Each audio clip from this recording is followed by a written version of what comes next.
of minutes to allow time for people to come in. Otherwise, they might miss the first few sentences, which is never ideal. So just give it a minute or so.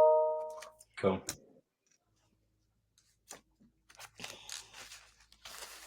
Well, welcome everybody to yet another one of these, as we call it, Conversations with Penny.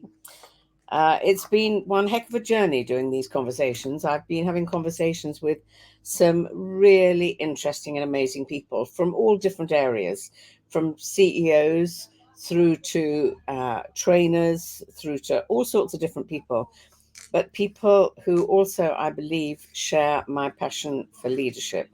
Because, as you all know, I believe leadership, once you really get your heads around it, is actually the foundation of every part of your life.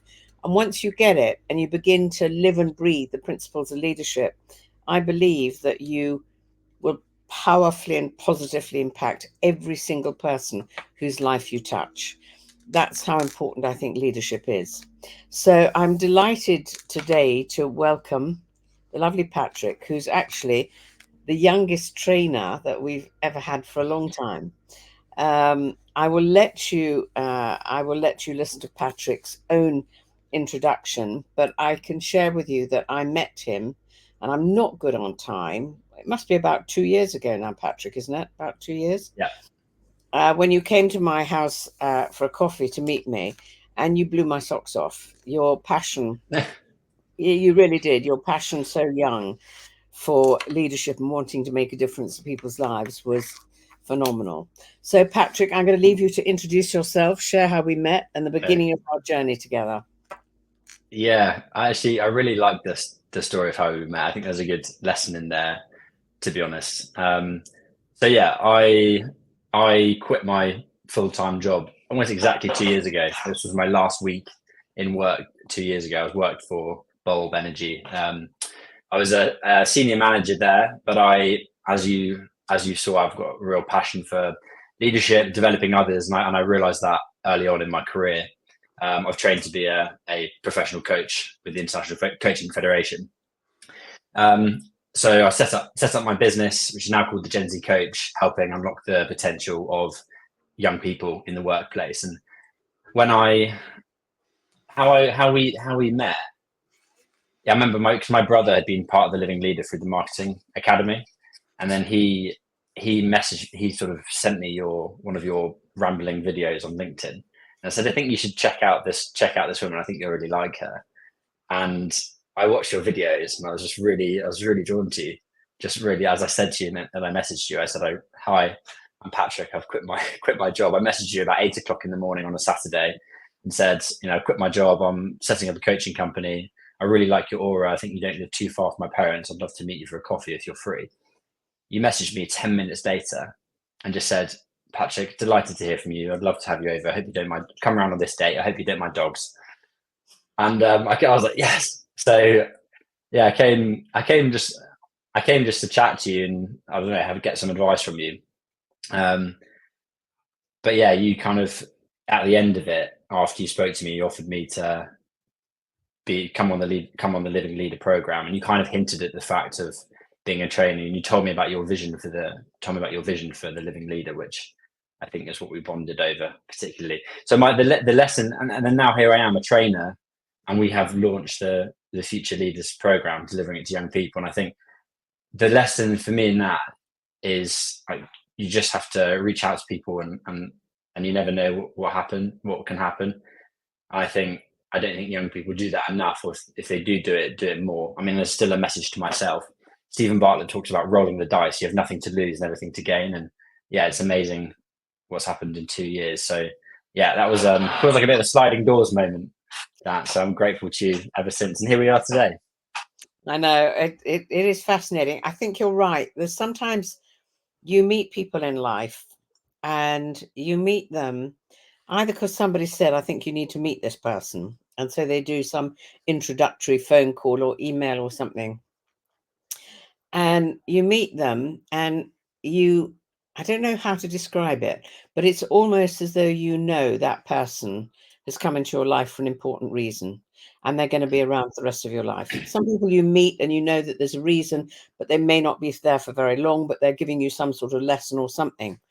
And one of the first people I met, and I knew within 10 minutes that she'd be in my life forever, was Sherilyn Shackle, who's the founder of the Marketing Academy. And to write, you know, isn't it interesting? I knew within minutes. And I have to say, yeah, and I've met somebody else very recently, again, somebody saying you two need to meet. And exactly the same feeling. I've thought, wow, this is a very important reason she's come into my life and she's going to be in it forever. You know, it was just that instant feeling that you know that this is something important. And I think it teaches all of us to be aware. Be aware that when we meet people, sometimes there's a reason. They'll be in your life for a moment, they'll be in your life for longer, but they're there for some reason, if you can just be open enough to see it. And I knew the minute you came through and you sat down and you had coffee, and you were with me, and I phoned Ems afterwards and I said, okay, I know that this free program that we do twice a year is only for senior people, but I'm offering it to this young guy because I think he's got huge potential to be an amazing leader and help change young people's lives. Now, the thing, Patrick, that you probably need to explain to me as much as anything, because I'm ancient, okay, in a good way, but I'm ancient, okay. The best way. So I don't understand really about Gen Z. I don't understand where their differences are and why you think, so explain a bit about Gen Z, but also why you think bringing personal leadership is going to be so important to bring in to Gen Z. Yeah. Well, firstly, thank you for your very kind words. There's some extra insights I didn't know. So yeah, really appreciate hearing that from you. Why Gen Z are different? Well, firstly, each generation are different. They've grown up in different environment. They've had different historical forces and contexts with them, different economies, political leaders, etc. But the biggest thing with Gen Z, which by the way is they're born from 1997, some say 1995, but 1997, 95 to 2012. So but the biggest thing that Gen Z have grown up with that other generations haven't is the internet. We have not lived without the internet, and we know that has changed everything. So we're digital natives, so it just means we think differently, we approach things differently with different approaches to the workplace. But I think a really crucial thing with Gen Z is their mental health, and this ties into the internet and social media and how technology has progressed. But the American Psychological Association said they have the poorest mental health of any generation. Prince's Trust said that 49% of 15 to 25-year-olds have anxiety about the future every single day. And then 1 in 3 report having depression and anxiety compared to 1 in 4 in the year 2000. And one of the biggest reasons cited for that is social media. Now, in 2010, we had the kind of iPhone, and then 2012, Instagram was a big thing. And suddenly we can compare ourselves to, the best versions of other people on the internet in seconds.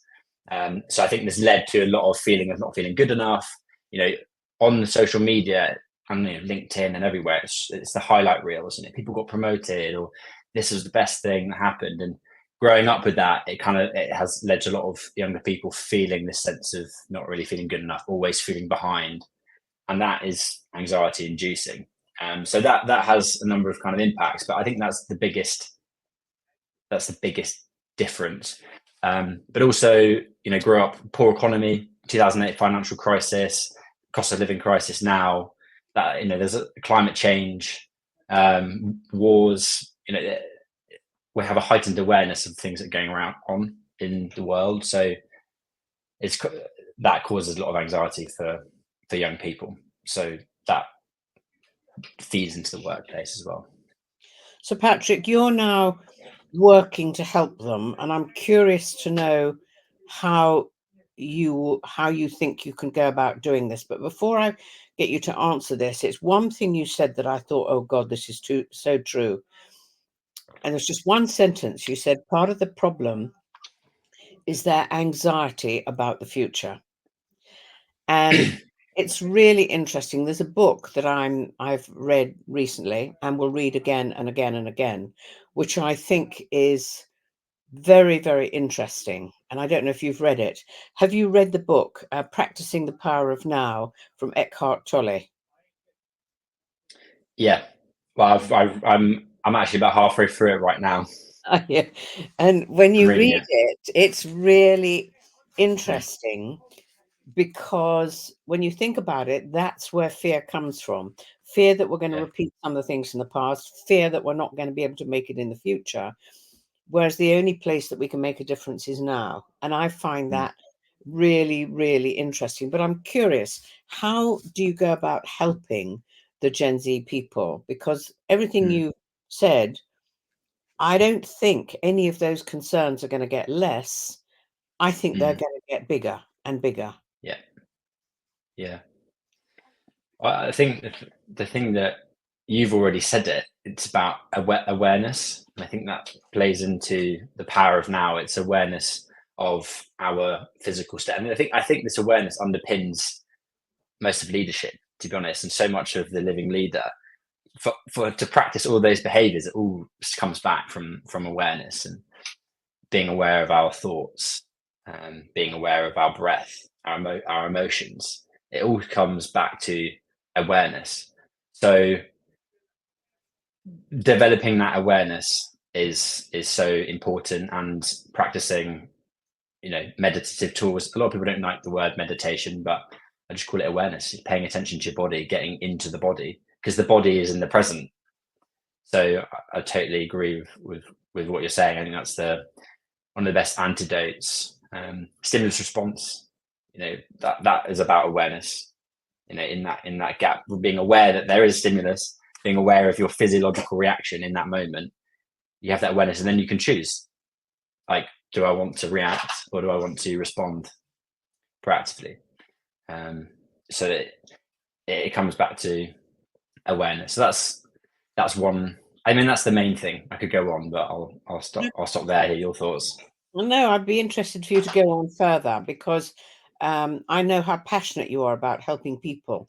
Um, I mean, what impact do you think the program actually had when you did it the first time? On me, Yeah. I think, lots. I think the biggest. Well, I think a lot of the things that quite a lot of the stuff I'd be practicing anyway. A lot of the tools and lessons, but the way that it was structured in the first place, I just thought was incredible. The way it weaved all these things together. But for me, one of the most profound things was McGregor, Theory X and Theory Y, and realizing how our beliefs about others affected their behavior. That knocked my socks off, because I realized how it was impacting people negatively. When I was Theory X, it impacted, teams that I led in the past, relationship with my girlfriend. And when I reflected, it was me. It was like and when you see those behaviors, you blame them because it's the beliefs about who they are. But actually, when I reflected, it was the beliefs that I had. That again comes back to responsibility. That's my responsibility, the awareness. And then I chose to think differently. I chose to think Theory Y, the positive opposite of the beliefs I had. And then, I mean, the things in the past was too late to change that. But in my relationship, I changed my beliefs, trusting my girlfriend more about certain things, and it was amazing. So to put this to life, with her work, this was a while ago, but I was a bit. This is quite a vulnerable share, but I was a little bit like, I was someone who always gets up early, and if she'd sleep in and things with work, it's a vulnerable share. But if I was probably a bit critical about the way she was approaching work when she was working from home, and how did she respond to that? bugger off, leave me alone. It probably made her more unmotivated. But that was kind of similar to what I had done on occasions with some people in my previous teams. And once I realized that I had these beliefs about her and I was ashamed to have those, I then totally changed my attitude consciously to be really, really encouraging, focusing on things that she was doing really well, that positive appreciation. And like at the similar time, her work totally turned around. So not saying she did that, but I really feel like responsible for our beliefs. I really believe our beliefs then impact people's behavior. And it was so clear to me in my relationship. That was one small example, but it's played out on so many different occasions. So as you said, how leadership impacts like all other people's everything. I really feel that. And in a relationship, they're the person who's closest to you. So it's the biggest mirror. I think it's absolutely right. And thank you for being prepared to share something as openly as that. I mean, I'm very, as you know, I've always been very open about anything and everything, but I don't mind sharing something as well, where one of the things that I said at the beginning and say again, I believe that once you really get your head around leadership, you know that it's about every minute of every day. Now, you and I teach this now, so people are inclined to think, oh, well, you teach it, you're going to be perfect at it. No, you're bloody not. You never stop learning.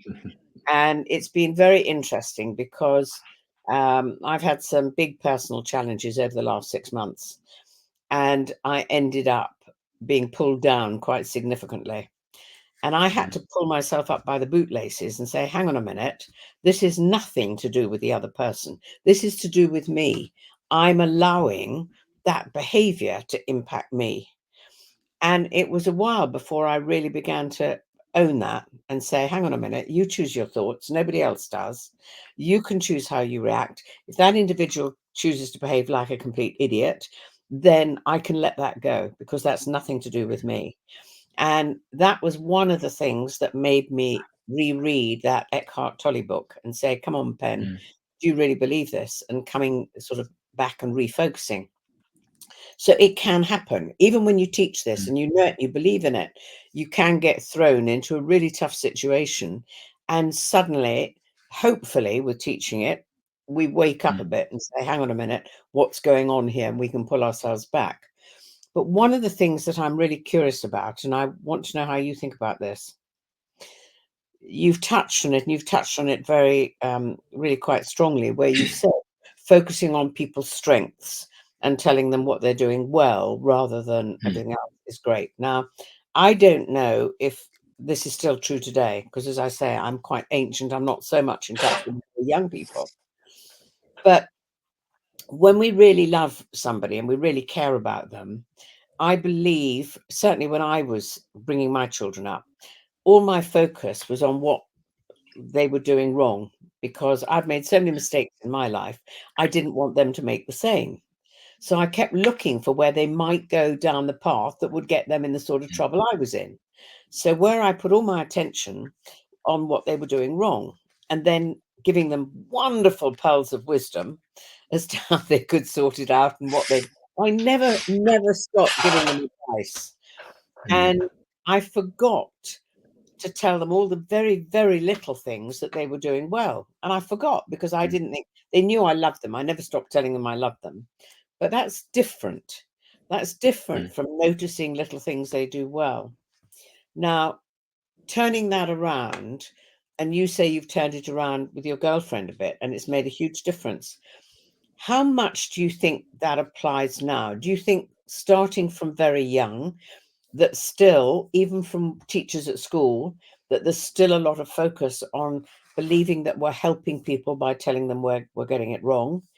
Or do you think there's any shift at all towards recognizing the importance of telling young people where they're doing things well? I mean, I wasn't around. I know I wasn't. I didn't grow up when you grew up, but I'm sure that there's shifts. It varies from company to company, but I think there's definitely shifts. And yeah, focusing on what people are doing well and building them up in that way. Whether, as you said, whether that's common practice for all businesses, probably not, because as you know, we have negativity bias, and when businesses are stressed, or people are stressed, then it's harder to focus on the positives. But I definitely think that from what I have seen, there's definitely a shift, and from what I hear from other generations growing up, I think there is more awareness of the power of appreciation, and that young people might need a slightly different approach. But it's still an issue. It's still not a common habit. Yeah. What do you mean by, tell me what you mean by it needs a slightly different approach? Tell me what you mean. What sort of approach and appreciation do you think young people now would help them? Well, what we're talking about, appreciation is so important. But I think older, managers, Gen X, for example, their leadership style was much more theory. When they were in the workforce, managers were a bit more theory X towards them. So I think there's a bit of an attitude with some leaders around, pull the ladder up behind them. Well, I was treated this way, so why should I treat young people differently? But young people they're more likely to walk away. Gen Z are more likely to walk away from businesses with poor management practices and toxic cultures. So, like, the need for appreciation and that approach to young people for businesses is it's more costly when they don't do that, because, as I said, young people are more likely to walk away. And I know just from my friends, I think all generations value appreciation, but from all my friends and people I've coached, the thing that means most to them is when they've been particularly publicly appreciated. And I think, to me, this links back to that feeling of not feeling good enough. So to have, somebody senior say, that thing you did, that was amazing. We really value all the work that you're doing, being really specific and really meaning that. It makes such a difference in the way people feel. Business I'm working with at the moment, it's a conversation I had with the CEO around appreciation, and that has had a huge impact in the engagement, the NPS scores of particular teams, by that consistent recognition. So yeah, I mean, it applies to all businesses, but I really think it hits harder for young people because maybe there's this slightly deeper insecurity. Yeah, again, that's really interesting. What do you think that those young people could do if they're in an organization where they're not being appreciated enough and it's important to them? Mm. What could they do other than leave? Yeah. Well, the thing I recommend this, and people find this hard to do, but I've been keeping a journal for 5 years, and it's the best thing I've ever done. One of the best things I've ever done. I've got journal note. I write every day. I write journal in the morning, journal in the evening. I'm pretty consistent. I also do it weekly, monthly, quarterly, yearly. But so much of it is around appreciation. Part of the homework that is set from the Living Leader appreciation. So I write wins that I have each day, and things I'm proud of and things I appreciate. And that really got me through. Doing that in my early career really got me through some tough times. I wasn't necessarily being appreciated for everything every day, but you got to give that to yourself. I think that's a lesson from the Living Leader. That appreciation needs to come from within before we can give it to other people. But I think we can't expect to get appreciation from other people. We've got to be able to do that for ourselves. And for me, a journal it's a habit, so I do that daily, and I've been doing that for 5 years. And as I said, it's really got me through some tough times early in my career. And now I'm in a good place, but it's just, I think it helps me maintain being a consistent good mood, I suppose, which means I'm productive. So I think that my recommendation to anyone, to be honest. Wow, I didn't know that you did that. I'm very impressed. 5 years, that really is a commitment, and it's great to hear the impact that it's had through doing it. So I think that's a really wonderful idea that every young person, if they could adopt it, would help them. There is one other thing, and I wonder what you think about this. One of the things that it's never easy, if you're in an organization and you're young, so you're a little way down and you don't feel valued, and it's very easy to just say, oh God, nobody appreciates me, ain't life awful? But there is one thing that I think they could do if they're feeling brave about it, and very few people do it, and that's start appreciating upwards. So notice little Mm. things that your boss does and say to your boss, I want to thank you the way you supported me in that meeting. It meant a lot to me, Mm. and it gave me a bit more courage to believe that I can come forward again next time. Or I want to thank you for listening to me. And remember that when you focus on what your boss has done well and they like it, they may want to do more of it next time. So, for Mm. example, if you've got a boss who doesn't listen to you very well at all, look for the opportunity when they do listen and thank them and tell them how much it meant to you, because that may mean that you begin to modify that behavior as well. But I do think personally, and I'd be interested to know how you feel about it. I do believe that if you're not being valued, there is a chance that you can bring it into an organization, no matter how young and how far down the organization you are. Mm. I love that approach. That's sort of be the change you want to see, right? If you're not being appreciated, appreciate that. That also that's the last rule of Alcoholics Anonymous, I think. To stop being an alcoholic is to help somebody else to not be that. So I think there's so much power in that. Yeah, I love that. It is fascinating. Quite often, I don't run programs anymore, as you know, but I can always remember that on one bit of the program, I'd find an opportunity to ask them and say, "Okay, just tell me, how many of the people in your company do you believe go home at the end of every day feeling valued?" And they could never do anything other than look very uncomfortable.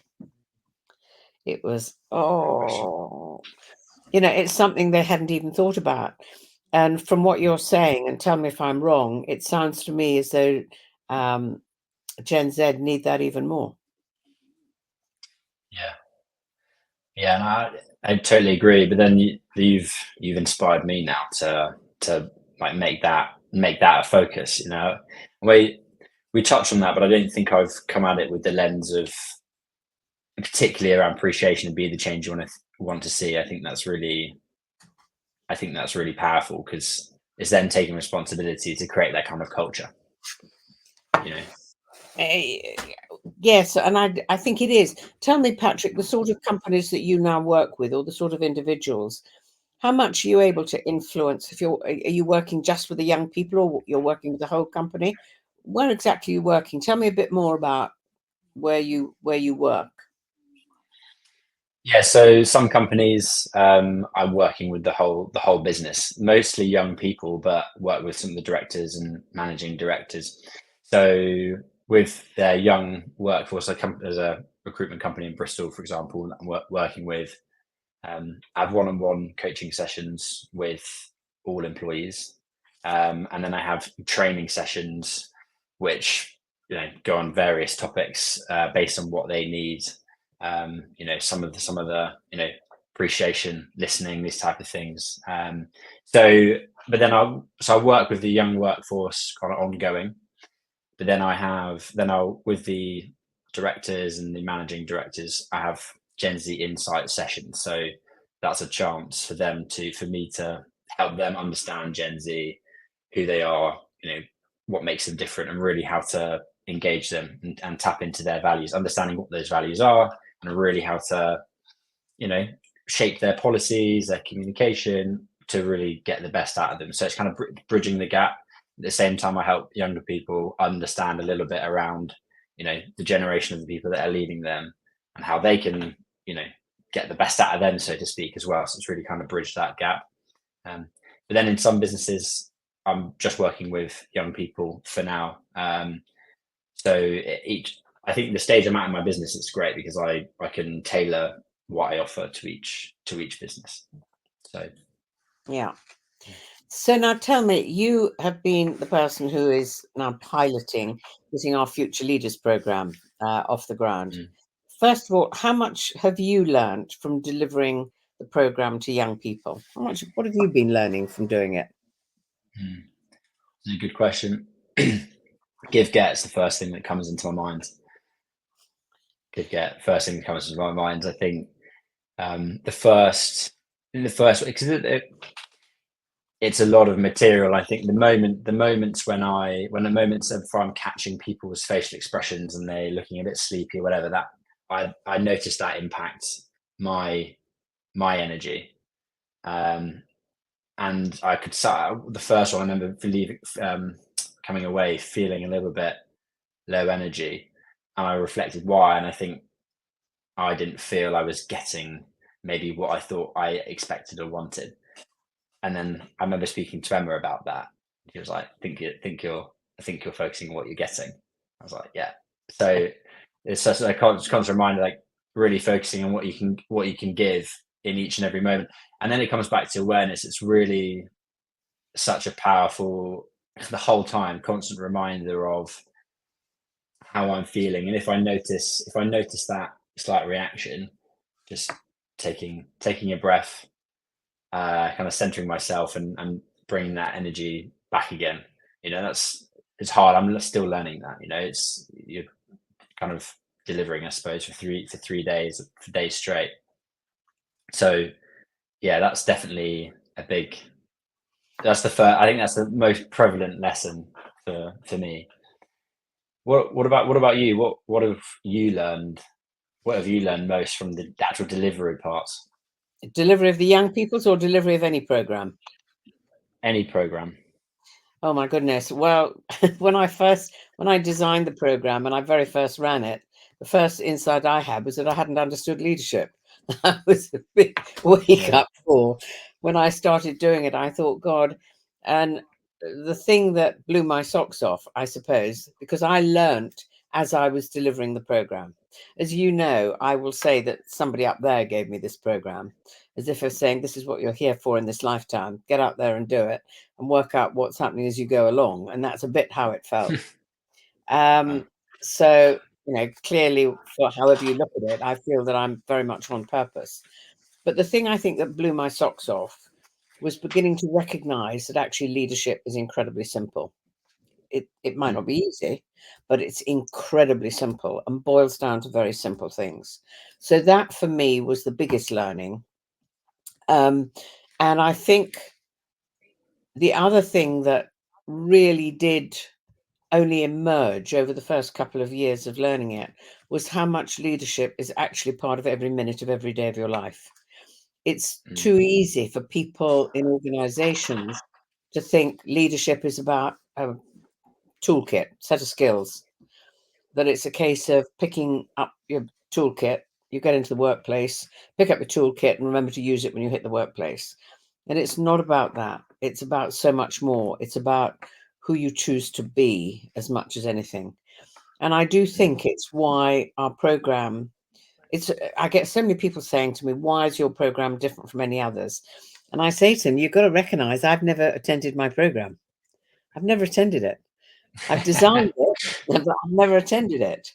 So I've never experienced it. I think if I tipped up on a program, one of my trainers would have a heart attack. I said, I'm going to be here. I think I have, there was somebody who asked if I'd go and observe their program. Big mistake, big mistake. They feel, God, here's the designer in the room, and it changes the style. It doesn't work if I go and do that. But I think what it is why our program works. And this was a real, again, insight for me, was that I think a lot of training appeals to people's intellect, and most people are bright. If you have a good teacher, they'll get it. They'll get it here. And that is really important. And if you think about it, a lot of teaching at school and everywhere is appealing to people's intellect. It doesn't matter what you're learning, but it's giving you lots and lots of knowledge. And that's mainly what teaching is. And I think somehow the way that the program is really quite quickly, I think literally probably even on day one, it goes from people's head to their heart. It's not so much of I've got to remember to do different, it's I want to be different. And I think that's why when you said you went back and started changing your behavior with your girlfriend, it's not because intellectually it made sense to you, because it hit you in the heart. and said, wow, this is the sort of person I want to be in a relationship, in whatever. And so that was a huge learning for me, that it doesn't sound right, but it's as much heart stuff or more heart stuff than it is head stuff. Yeah. But I think also for me, one of the thing that for me was like a silver bullet straight between the eyes was give get. And that's still, because as you know, I'm now sort of getting more and more realizing I need to go much more out on the public speaking circuit. I do public speaking, but I need to get out on the circuit much more. And I know that before I go out, call it on stage or wherever, I know that the butterflies are likely to come up and think, oh my God, what am I doing now? But I know the minute I do that, where my focus is what will people think of me? Will people think I've done an okay job? Will they think this is good? Is she talking sense? That's and that's about get. I've got no control over what people think about me. None. My reputation's not inside of me. I can't do anything about it. The only thing I can think before I walk out on that stage is if I knew there's one or two things I can share with people that will enable them to do something different to make their life that much better, what will I choose to give? And so give get was probably one of the most powerful things for me, no question. So similar to you, and I've talked too much maybe, but that's just sharing with you. You said what I take from the program. You also know that my passion has always been, how can we get this for young people? How can we take this?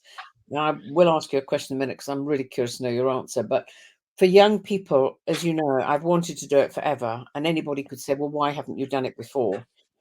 And part of the challenge is, if you're giving people an insight how to behave differently that can allow them to have an even better life, if they go back and behave differently, either at home or at school, and one of the parents or one of the teachers doesn't understand what they're doing, they could just try and stuff them back in the box again. And that could potentially cause them more angst than actually help them. So that's been the dilemma. Plus also, what age do we actually start saying this would be a really great age for people to learn this? So enough from me. What do you think about taking this out to young people? What do you think is the perfect age? And what do you feel about how we take it forward? Okay. Make a few notes. There's a few things I want to say there. So what I think about bringing it to young people, I'll start there. I've got a lot to say on this. I think this is what we bonded on first. I think it's the best thing that could happen for young people. And I think I'll start by saying I think one of the reasons that this program has resonated with me so much is coming from a coaching background. The leadership program is so centered around behavior change and who, as you said, who we are and who we want to be. And I just love that approach. And it's all about taking responsibility. And that, when I first had a coach early in my career, was just the most profound thing. I realized that I was the problem. I blamed everything else. I was the problem early in my career. I'll tell this story because I think it ties into it. So when I first started my job at Bulb, incredible company, but when I first joined, I had the worst mental health I've ever had in my life. Didn't feel enough, didn't feel like I was performing, succeeding. I had limiting beliefs of not being good enough, which became self-fulfilling because I avoided the hard parts of my job because I didn't want to be seen as failing. So I did the easy tasks that yielded high reward, but I didn't actually learn the job. So I had very bad feedback. Anyway, like when I realized that I was the problem, then it allowed me to change. And that led to me, being promoted very quickly through the business. And that grew my obsession for coaching because I realized the transformation it could have on me and the business. So what I think this leadership program does is it addresses, it gives the tools to be able for young people to be able to do similar thing, take a look at themselves, like what's great about me, but also what's holding me back, and how can I take responsibility for my life? Who do I want to be? What impact do I want to have? What legacy do I want to have? I'm going to touch on the vision piece. So I think that's so important. And I think that lesson to anyone is just fundamental in life. We take responsibility. We can't control what happens to us. Things might not be our fault that things happen, but it is our responsibility how we deal with it. It's just a fundamental truth. And I think, having that part as part of the program is it's amazing. So I'm not sure the ideal age. I think we probably have to test it. Let's find out. I don't know. But I think let's find out, because it's incredible lessons. The funny thing that's really stuck in my mind, the first time we did this program, and the youngest person was 16, maybe oldest was 25. The thing that everyone said is, I wish I learned this sooner. And that made me laugh, because that's why I think both of us, even me at a young age, wanted to do it. So I wish I learned it sooner. And then I kind of want to see how young you can get before that stops being said. Yeah, actually, I'm curious about that as well. If a 16-year-old saying, that's really interesting. One of the things that was very pleasing, was there was one 16-year-old on it who said to her mum, "Oh, I can see how you've been bringing me up. You've been bringing me up with these principles, and I'm really grateful." And a 19-year-old who was on it, who now wishes to become a trainer at the age of 19, because he's so blown away by the program, said, "I can absolutely tell the way my parents brought me up." He said, "I used to curse at my father at times, used to say, 'Darling, it's your choice what you do here.'" But and he was a trainer. He was one of the very, very first trainers, I think, who ever trained to deliver the program, sort of 28 Amazing. years ago, I think it was. So it was really lovely, though, to hear that. And we still don't know. We still don't know what age. I can remember I got once asked to go, I think it was the YPO, the Young Presidents Organization, asked me to go on this cruise, and they asked me to do various sessions, which I did for, I think it was 18 to 21-year-olds, something like that. It was actually one of the most interesting, I'll put it as that, most interesting experiences I've had, because we started off with, I said, I'm doing 3 sessions, but they build on the session before. So, you need to come on all of them or don't bother. So I did the first session, word went round. So twice as many turned up on the second session. I'm thinking, how do I do this? Because they've missed the first session. So trying to catch them up. And the same thing happened with the third session. And the third session was even more tricky, because they were meant to bring one of their parents with them. Anyway, they then said to me, "Oh, this is so amazing. Would you please do this for the 14 to 16-year-olds?" And I had to say, "Look, I've no experience of this. This is not the area that I work in." They said, "Please, please, please. We want them to understand responsibility." That was the thing that was driving the parents, saying, "We want them to understand it." So I ended up in this huge auditorium on this blessed great big ship, with them all sitting up, with me looking like a little pea on the stage, so tiny at the bottom. It was one of my not so jolly experiences, but their parents were saying, "How can we teach them?" Yeah.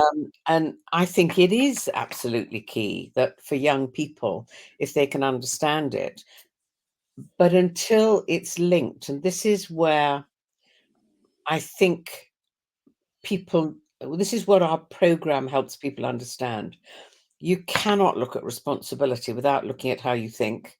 You cannot look at responsibility without looking at how you communicate. And that's where I think, without that linking, so many people believe they're giving responsibility to young people. And the reality is they're not. They're telling them what to do. And then they think they're giving them responsibility to do it, but they're not allowing them to think for themselves and take ownership for themselves. It's where those things so clearly link together. And that's why I fundamentally believe if we can get this taught before they leave school, that's where I think is so important, if it's possible. Yeah. Yeah. Yeah. I mean, I would love to see the impact. I think that's what, as I said, the earlier, I think the thing that comes to my mind as we say this, and it links back to a question you asked earlier, is and the biggest lessons. It's in it, but it's something I've done for myself a lot before being on the Living Leader, is vision.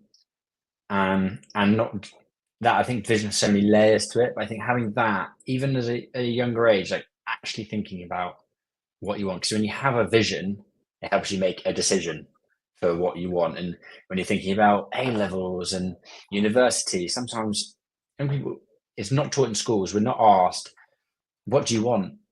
Who are you? Who do you want to be? Like, we're not asked those types of questions. We don't have that time and space to be able to think about it.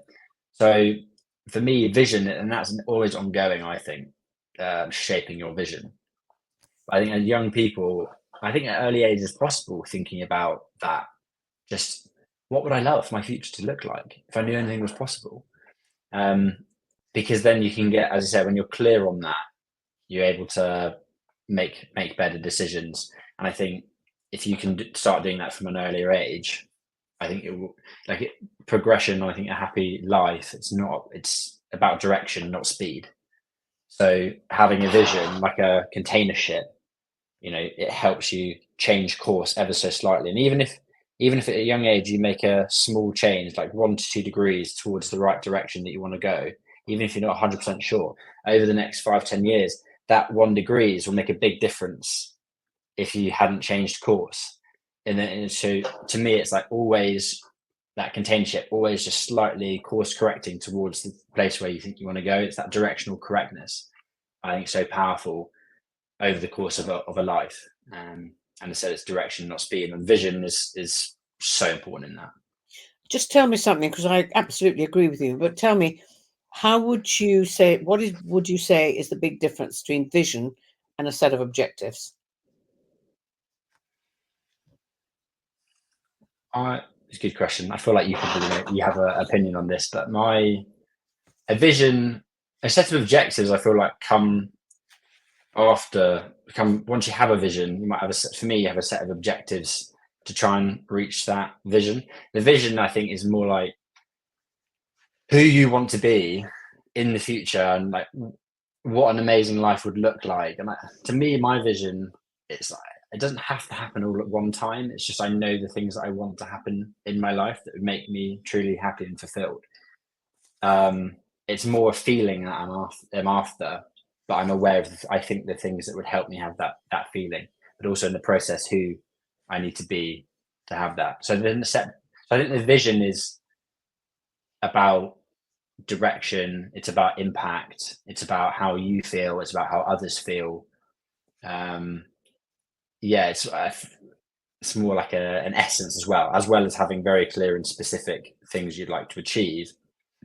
I think objectives, well, in my mind, they're more like the shorter term goals to try and get there. And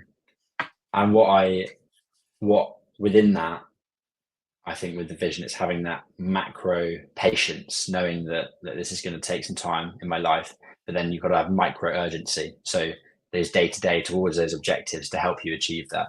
So really being patient long term, but taking action towards those objectives, I think will help you get there. But And that's what tell I me, think the difference is. What do you think? no, I don't think I could have explained it better. That would be the same for me. I feel that vision is the overall, and that can change. As you say, it might change only 1 degree, Mm. and that can modify. And as you learn and grow, that vision can begin to shift, and you can become Mm. clearer about, let me put it this way, your purpose. How much do you feel that Mm. you've discovered the purpose for your life? I'd say quite a lot, and I'd just say, yeah, quite a lot. To be honest, I feel like I have a lot of purpose now. I feel almost bad saying it because I know that a lot of young people don't Yeah. have that.